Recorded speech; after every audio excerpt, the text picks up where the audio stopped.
Hi guys, welcome back or welcome if you're new here. My name is Mali and welcome to the very last day of bookmas. Can't believe how fast this entire month has gone by. I can't believe how fun this was either. I want to say thank you so much for being here with me and enjoying the content and commenting and just hanging out with me this Christmas season to wrap up the bookmas season, to wrap up the reading year. Today we're going to be answering a couple of questions about my disappointments, the surprises, the best of the best. I'm not going to be talking about my favorite books of the year just yet. That'll be in another video coming up soon in January. We're going to talk very briefly about some of my favorites, but not all of them. The first question is most disappointing read of the year, and I actually have quite a few to show you guys. So the very first one is Boy Parts by Eliza Clark. Please put down your weapons. I'm sorry I didn't like this book. I know this is a Bookstagram unhinged woman darling, but to be quite honest, I think I just read this at a time where I'm really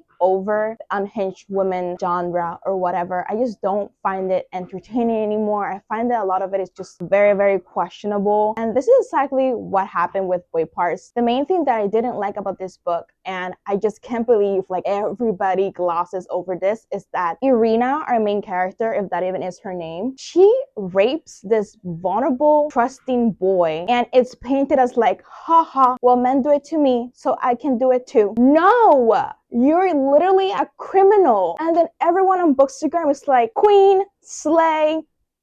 It just left a really bad taste in my mouth. I didn't like our main character. I didn't like any of her actions. No, I just draw the line at rape. I mean, you can be a man hater or whatever, but raping somebody, that's a crime. And I don't want to read that in another book that was a disappointment for me. And this is mainly my fault. I just had a lot of high expectations for it. At the end, it didn't deliver. Again, I think it was my fault. I definitely want to reread this book in the future, and that is Autobiography of Red. This is by Anne Carson, and I thought I was gonna love this book. I thought it was gonna be a 5-star. It was barely a 3-star, but to be honest, I think it was just me. I think I just wasn't in the mood for it. I don't think I gave it the proper attention. I don't think I read it the proper way either. This is a novel written in prose. I also don't have a lot of experience with prose or poems or anything like that. This is also a Greek retelling, and I think that if I had done some research on the Greek myth, I would have understood things a lot better and things wouldn't have gone over my head. I do think it was beautiful, but again, I just didn't quite like it. It didn't live up to my expectations. I do think that my frontal lobe wasn't developed. I think if I reread it in the future, I might like it a lot better. I have faith that I am gonna get it.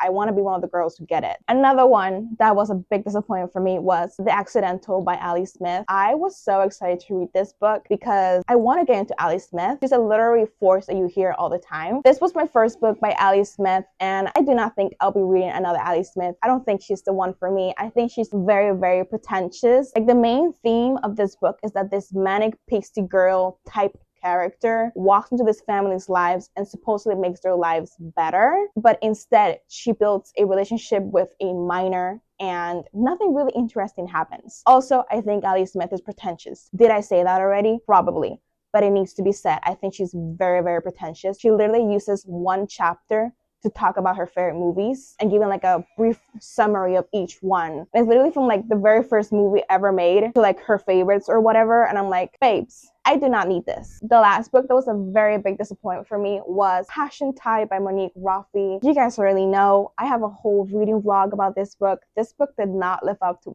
any of my expectations at all. Was very excited when this book came in the mail for me. The way it handled the themes of femicide and women coming together to fight for their rights and to fight for their lives, basically, which is handled in a very boring way, if you can even believe it. We got a very detached view of this woman's death when it could have been a lot more nuanced for me. And this is really sad for me because I love Monique Roffey's The Mermaid of Black Conch. You guys are gonna hear me talk about that book a lot in the coming weeks. I'm gonna be talking about it in this video, in my favorites video. I love that book, so it was such a shame that it didn't like Monique Roffey's newest release. I do want to read more Monique Roffey and see if I like her older books better, or if The Mermaid of Black Conch was just a one-off for me. Next question is, what was an underdog book? And this is like a book you weren't really expecting to like, and that for me is Perfume and Pain by Anna Dorn. Now, I did think I was gonna like this one, but I didn't know that I was gonna adore it. I didn't know I was gonna gonna read 200 pages in one sitting and finish this book off at around 3 a.m. Like, I didn't know that. I also read this way before release day, and I didn't see anybody around me talking about it at all, so I really didn't know what to expect. So in this one, we follow this writer. She's a sapphic writer, and she writes a lot of sapphic books. She is then canceled for something she said. She takes it as an opportunity to like disappear and be healthy and work on herself. But instead, she gets wrapped up with two different women. It was so sexy, so fun, so hilarious. I love our main character, Astrid. There was also a huge misunderstanding between me and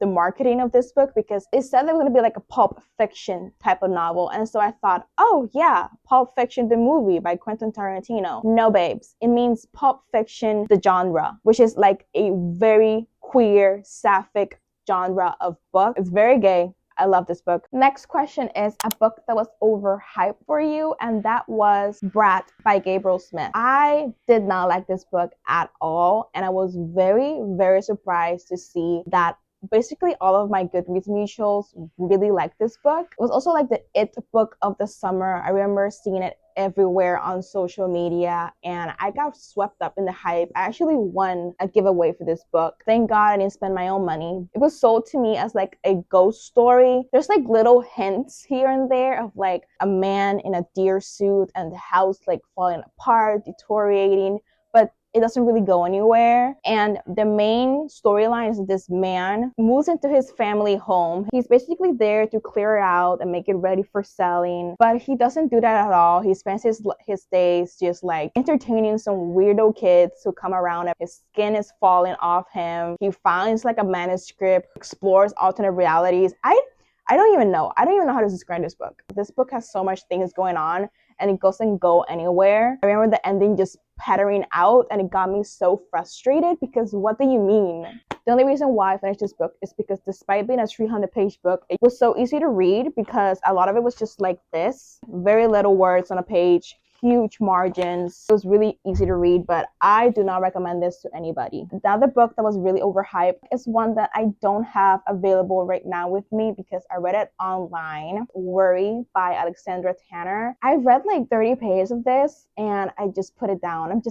I really think I'm over the sad girl genre. You know, the genre of like women who spend their lives chronically online. Nothing really happens. They have family issues, but again, the book doesn't really go anywhere. I'm over it, and this was nothing new. It was very, very boring. I went to Goodreads and I saw everybody liking it. I'm like, did we read the same thing? Can't say much about it because it was at the very beginning of the year and I barely remember it. But again, just over the sad girl genre, like I keep saying. Next question is a book that surprised you, and the very first one is Intermezzo by Sally Rooney. Now, the reason why this surprised me so much is because I don't have the greatest track record with Sally Rooney. I have read Normal Women and I thought it was okay. It's not my Bible like it is for some people. I read Conversation with Friends. I liked that one a lot better. But then we came to Beautiful World, Where Are You? And I hated that book with a passion. And so I was obviously really excited for Sally Rooney's newest novel. I was like really, really curious about it. Like, it was the book release of the year. And I actually got an art copy, which thank you so much, FSG. I still can't believe that happened. It's like the highlight of my Bookstagram career or whatever. I was one of the first 2,111 people to read it. It pleasantly surprised me because yes, I was expecting to like it in some capacity. I was actually really nervous that I was not going to like it, but when people are saying that this is Sally Rooney's best novel, believe them, because this is her best novel ever. I can't imagine her surpassing this one. I'm sure you guys already know what this book's about. We follow Peter and Ivan, two brothers who are estranged. They sort of come together with the recent passing of their father, but their relationship with each other was never really strong, so they fall apart together again, and we sort of follow their lives. We follow Peter and his issues with drug addiction, with the women in his life who he can't really seem to choose. And then we follow Ivan, a sweetheart. I love him so much. So he's a sweet little guy. He plays chess, a little chess prodigy, and he falls in love with this woman like 2 decades older than him, right? You know how Sally Rooney is, guys. She just does this really beautiful, masterful characters. And in this one, again, we explore love, life, relationships, especially age gap relationships. Again, I feel like she always explores age gap relationships, which I love. I like that power dynamic. I like seeing that exploration in fiction. Let me tell you guys that I cried. I cried at the ending. This is one of the first few books that I read this year, and I immediately knew that it was a 5-star read, that it was like one of my favorites of the year, because sometimes when I finish books, I have to like sit with them, think on it. Maybe a 4-star book ends up being a 5-star for me because I keep thinking about it months later. But this one was just immediately, I knew that was gonna be a favorite of mine. Another book that surprised me was one that I read way earlier this year, and that is The Summer That Melted Everything by Tiffany McDaniel. This is Tiffany McDaniel's debut novel that came out all the way back in 2016. And while I have heard about Tiffany McDaniel's other releases like Betty and On the Savage Side, I actually haven't heard people talk about this book as much as the other ones. In this one, we follow Saul. He's this 12-year-old boy who comes in this town, and he is claiming to be the devil. Saul is found by our main character who's named Bliss, and Bliss and his family take Saul in. You know, he's just a little boy at the end of the day, and they don't really know what to make of him at first, but they fall in love with him, they care for him, and Saul and Bliss strike up a relationship. They're like brothers, basically. This is set in like the 50s Ohio, right, in a small little town, and everybody in that town is white. Saul is a black boy, and since he claims to be the devil, people sort of believe him. You know, it's the 1950s, it's an old backwater town in Ohio. I don't know, they're really religious, and so they believe him, and they believe him even more once strange things start happening around the town. So they immediately blame Saul for it. And this is a book that explores what hate does to people. This book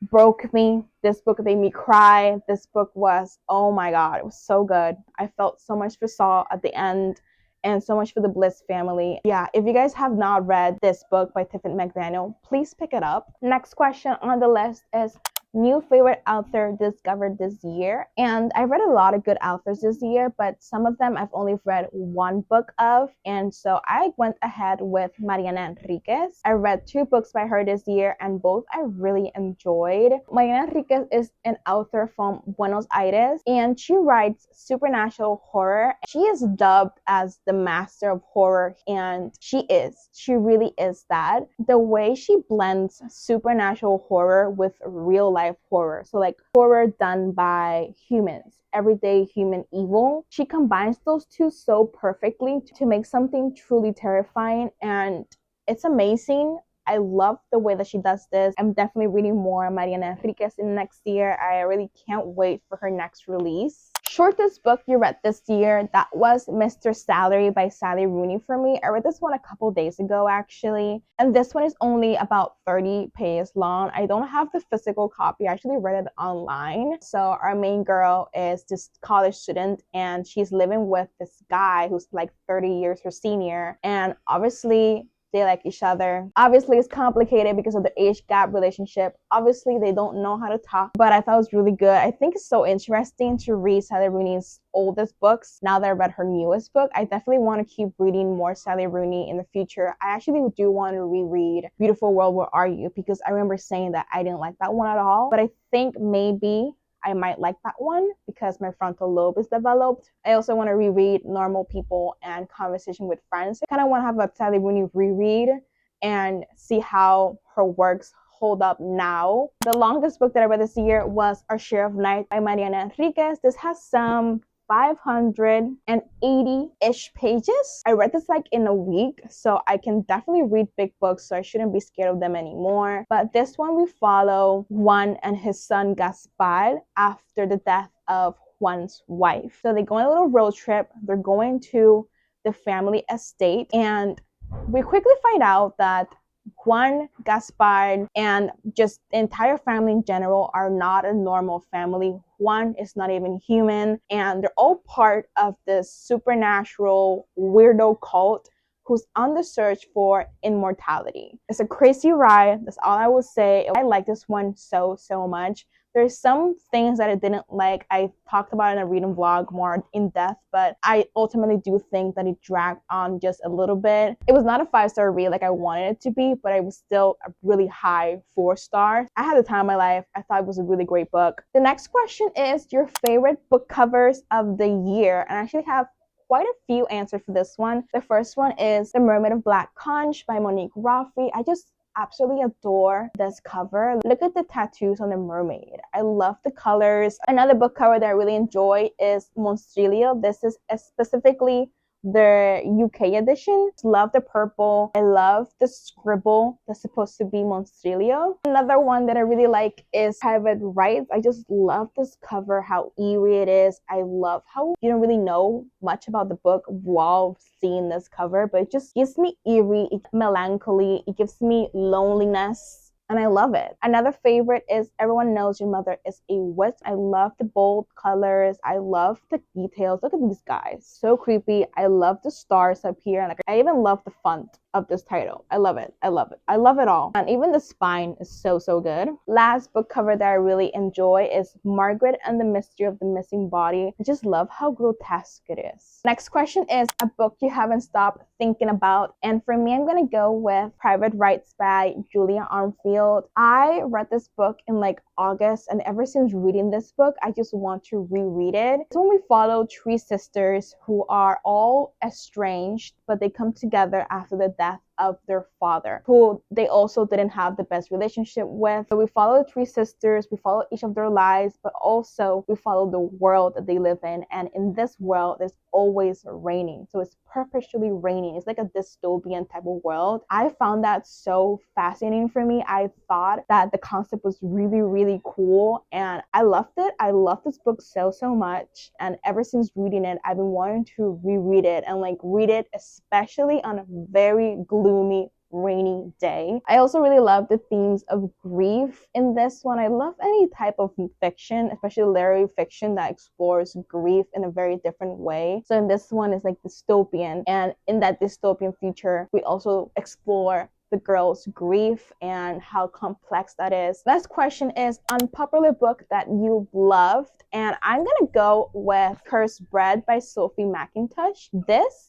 book is one that I'm reading for a online book club, and everybody in that book club read it and they didn't know what to think about it. But I personally really liked it. I was also really surprised to log into Goodreads and see that this only had a 3.28 average star rating, which is just crazy to me. In this one, we follow Elodie, who is the baker's wife, and she gets enamored and obsessed with this other couple who comes into the town, specifically the woman whose name is Violet. Loved how queer it was. I loved how alluring it was. I loved exploring the dynamics between Violet and Elodie. I loved how codependent their relationship was and just how weird it was. I personally enjoyed it. I really loved the writing style in this one. I do love exploring like obsessive relationships in fiction. So I personally ate this up. I know that a lot of my mutuals on Goodreads and on the book club didn't really like this book, which astounds me. Like, I was obsessed with this book some 30 pages in. Next question is, what were the highest and lowest rated books according to Goodreads? And do you agree? The lowest rated book on my Goodreads was Your Name by Esther Yee. This has about a 2.93 average rating on Goodreads, and I do agree. I also gave it a 2 stars. This was a mess. This was truly the definition of fever dream and surreal and nonsensical. The main plot line is that we follow this woman who's obsessed with this K-pop idol, and she follows him to South Korea. It's a wild ride. It was very weird, and I just didn't like it at all. So yeah, I gave it a 2 star as well. The highest rated book that I read this year according to Goodreads was La Mala Costumbre by Alana S. Portero. This is translated to Bad Habit, and there is a translated release out, so if you want to read this, you can. This has a 4.56 average rating on Goodreads, and I agree. I give this book a 4-star. This was a beautiful book. So in this one, we follow this young trans girl who is just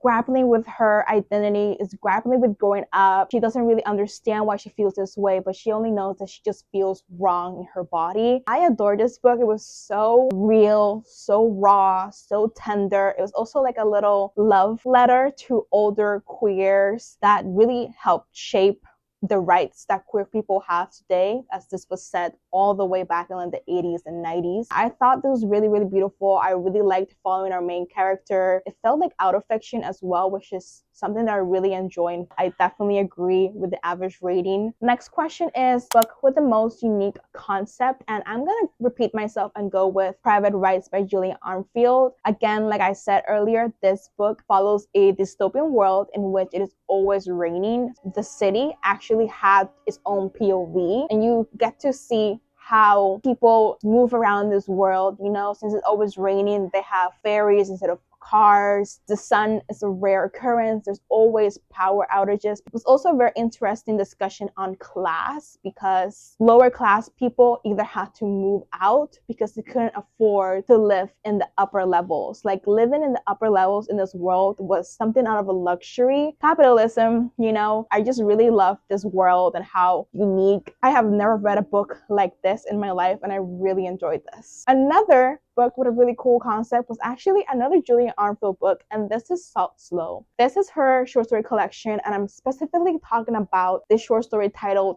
The Great Awake. In this short story, people's sleep physically leave their bodies, and once they do, their sleep just kind of like hangs around, sort of like ghosts. Once people physically lose their sleep, they can't fall asleep ever again in their life. And we kind of see how society accustoms to this change, right? Because now people can work 24/7 almost. That concept I thought was very, very cool. I keep thinking about the short story collection all the time. Kind of obsessed with Julia Armfield this year because I read this one and then I read Private Rights. I'm like, God damn, this woman can create unique worlds. Book that you will reread, and I actually have quite a couple. First one is Little Weirs by Jenny Slate. I am not gonna go into this book because I'm gonna have a whole favorite books of the year, and this book is on that list, so I'm gonna save my yapping for that video. This book changed my life. I read it at the very beginning of the year, and I keep thinking about this book. I think this book will stay with me for the rest of my life. I think this is a book that I will reread for the rest of my life. That's how much it impacted me. You guys are gonna be sick and tired of seeing this book everywhere, but I'm gonna go with Private Rights again. This is definitely a book that I will pick up every fall season or so. I think it's so atmospheric for the fall season. I think the next gloomy, rainy day, I'm gonna definitely pick this book up. Like, I keep talking about this book in this video. I'm like, damn, I want to reread it. This is definitely a book that I will reread for a very long time. And then the last book I will reread is Monstrillo. And then if you guys can peep the bookmark, I'm actually rereading this book right now. So Monstrillo is kind of like a horror novel that explores grief,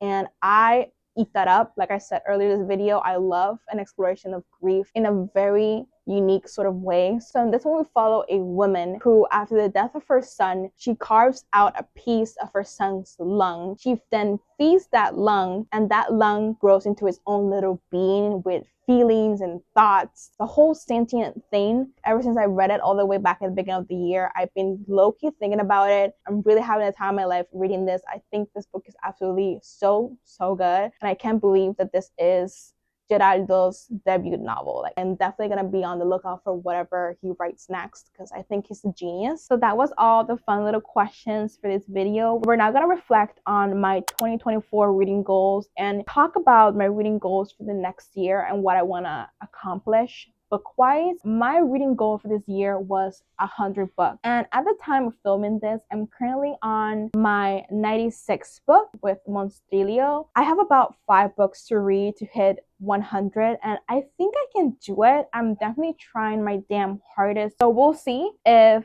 by the end of the year I'll have read 100. I definitely have to focus on shorter books from here on out. I just really want to hit 100 books at least once in my life, but this is not something I'm gonna do ever again. My next 2024 goal was read 3 big books, and I failed this one. I only read 1 book that was considered big because I think big books are books that are like 500 pages or more. And the only book that I read that was 500 pages or more was Our Share of Night. The next reading goal I had was 3 or 5 rereads. And I also failed this one because I only reread 2 books. And the second book that I've reread this year, I'm currently in the middle of. I also wanted to read about 5 books from my physical TBR every month. And this was a success. Finally, I definitely read about 5 books from my physical TBR every month. I think there was only 1 month where I read 4 instead of 5, but 1 month out of the 12 months is still a success for me. The next goal that I very spectacularly failed was keep a reading journal. I'm gonna give this another try in 2025. My main thing though is that I'm not gonna show it on the internet because showing it on the internet gave me so much pressure to make it pretty and to make it aesthetic and to make it perfect. And so that hindered a lot of my creativity, that hindered my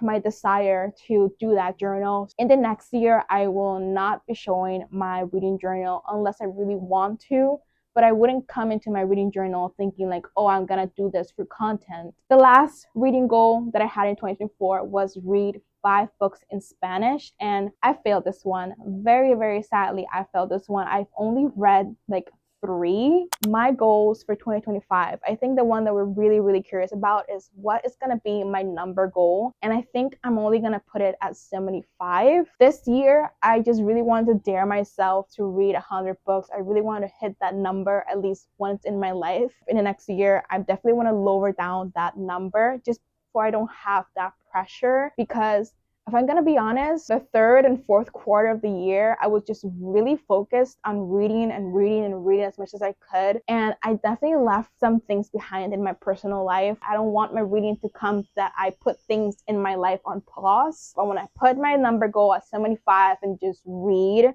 I will definitely be reading every day. Just don't want that pressure of that huge number for my reading goals. I said this already, but I want to keep a reading journal again this year. I just really want to have a physical thing where I can see all of my reading stats and see all the books that I've read, thoughts and reviews of the books that I read, just so that I can remember the books better and talk about them better on my reading wrap-ups. I also want to read more books in Spanish this year. I want to read about 10 books in Spanish in 2025, possibly more, but I want my base level to be 10 so that I can read a book in Spanish every month or so. If you guys don't know, I live in Puerto Rico. Our main language is Spanish, and ever since finishing university, I haven't been in the habit of reading in Spanish and analyzing a text in Spanish, and I want to pick that up again. I want to keep exercising that muscle and read more critically in Spanish. I also find it really stupid that I can read in Spanish like I'm a fluent speaker, like it's my native tongue, and yet